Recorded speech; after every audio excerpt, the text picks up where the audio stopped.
12 लाख में खरीदा, 9 लाख में बेच रहे हैं सेकंड हैंड यूज्ड व्हीकल के नाम पर। On the margin is only this 18%। देखिए, आप में से बहुत सारे लोगों को ये बातें नहीं समझ में आ रही होंगी कि यार जब हमने कार लॉस पे बेची तो हम इस पे कैसे हमारा जीएसटी लगा दिया, इस पे तो हमें और ज़्यादा लॉस हो जाएगा।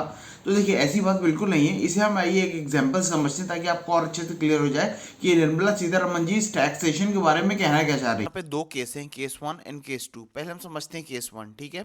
केस 1 में देखिए 2020 में एक कार खरीदी कितने की, 12 लाख की, ठीक है। अब उसमें 10% के हिसाब से डेप्रिसिएशन लगेगा, तो डेप्रिसिएशन आपका 4 साल का बैठा 4.8 लैक्स। तो 4 साल के बाद वो कार पड़ी 7.2 लैक्स की।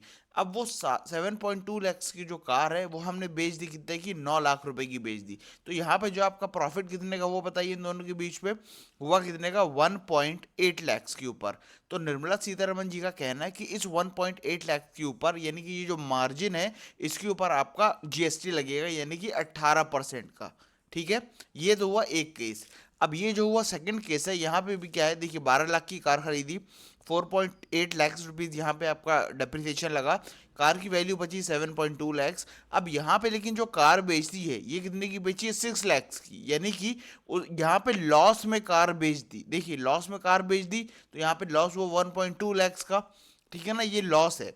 अब इस लॉस के ऊपर आपको कोई जीएसटी नहीं देना है, ये आपका नेगेटिव मार्जिन है, यहाँ पे आपको समझना पड़ेगा। तो उनका कहने का मतलब ये, लोग इसको मिस इंटरप्रेट कर रहे हैं।